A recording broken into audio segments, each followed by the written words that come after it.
Setelah Sekjen PDI Perjuangan Hasto Kristianto ditahan selama 20 hari ke depan, rencananya anggota PDI Perjuangan atau kader PDI Perjuangan berkumpul malam hari ini langsung di DPP PDIP untuk mendiskusikan lebih lanjut bagaimana langkah hukum selanjutnya yang akan diambil, apakah kemudian ada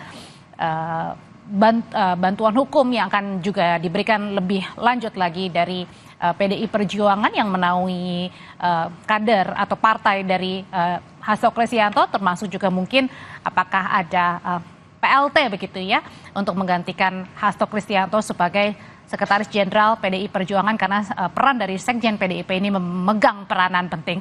Masih bersama saya dengan mantan pimpinan KPK Pak Saud Situmorang. Pak Saud, kembali lagi ke soal penahanan 20 hari ke depannya Sekjen PDIP. Kalau kita berkaca kepada kasus yang baru-baru ini terjadi, yakni ada penetapan tersangka Kades Kohot begitu ya, yang sudah merugikan banyak nelayan, kemudian juga dengan kasus pagar lautnya ini tidak ditahan. Tapi kemudian kita bandingkan dengan kasus perintangan penyidikan dan juga suap ini langsung ditahan Sekjen PDIP. Sebenarnya apa yang bisa kita baca dari dua kasus ini meskipun berbeda ya? Ya, saya mohon izin mengutip apa yang disampaikan oleh salah satu lawyernya ya, ketika kemudian para peradilan memutuskan mereka mengatakan tidak diterima. Mereka menyebut apa yang disebut legal reasoning. Legal reasoning itu adalah bicara bagaimana kita mengidentifikasi masalah ini, kemudian bagaimana kita menerapkan hukum yang terkait dengan ini, termasuk di situ peraturan dan seterusnya, terus bagaimana argumentasi kita.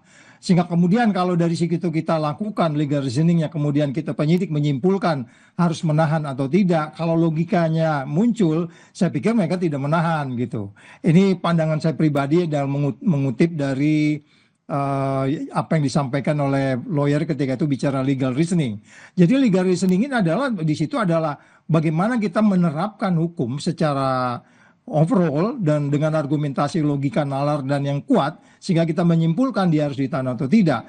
Ya pastilah kalau memang sesosok Hasto nggak akan lari kemana-mana, apalagi mau dihilangkan barang buktinya, apalagi apa dia akan menyuap lagi, kan nggak mungkin juga gitu ya. Jadi kan pertimbangan itu yang sebenarnya sebaiknya memang penahanan itu tidak dilakukan sehingga kemudian mereka langsung aja proses sehingga kemudian masuk ke penuntutan dan divonis, kemudian ya sudah yang bersangkutan masuk ke tahanan dan seterusnya.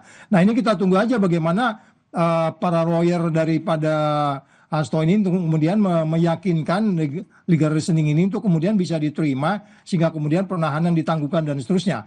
Dan saya pikir tidak ada gejolak yang akan lebih banyak pertimbangan-pertimbangan sosiologisnya dibandingkan dengan umpamanya kalau kita lihat kasus di Kohot yang merugikan ribu nelayan.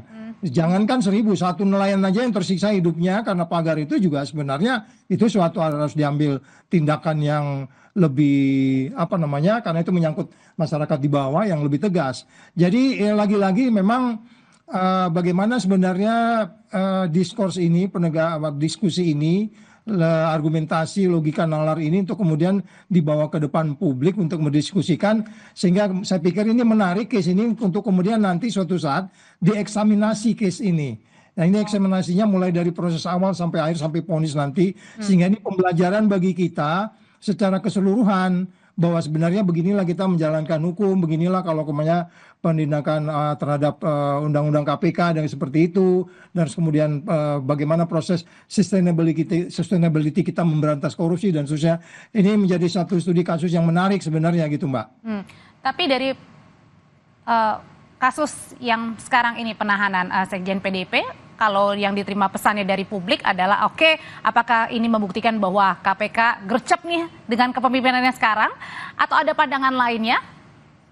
Ya tentu akan ada berbagai macam analisis, karena kan analisis juga itu datang dari potongan-potongan fakta, paling tidak 5 tahun terakhir KPK seperti apa, dan kemudian juga nggak lepas juga bagaimana pimpinan KPK baru ini muncul. Jangan disalahkan juga kalau kita berpikir seperti itu, karena potong-potongan informasi cukup menyimpulkan kita bahwa sebenarnya gercep yang dimaksudkan itu gercep dengan tanda kutip kan begitu. Ya, karena ada gercep lain yang kalau kita mau bicara program Prabowo pertumbuhan ekonomi 8%, ada hal lain yang lebih penting. Atau kalaupun ini kita bicara ini adalah kaitannya dengan proses demokrasi, jangan lupa bahwa cara kita berdemokrasi masih dapat angka 22 yang kaitannya itu dengan partai politik dan KPU-nya. Ada kompleksitas yang sebenarnya harus balance, tidak hanya dibebankan kepada partai politik yang terpaksa harus menyuap karena KPU-nya quote and quote sedikit tidak pada tugas mereka. Jadi sekali lagi ada kompleksitas lain yang kita harus pandang, tidak hanya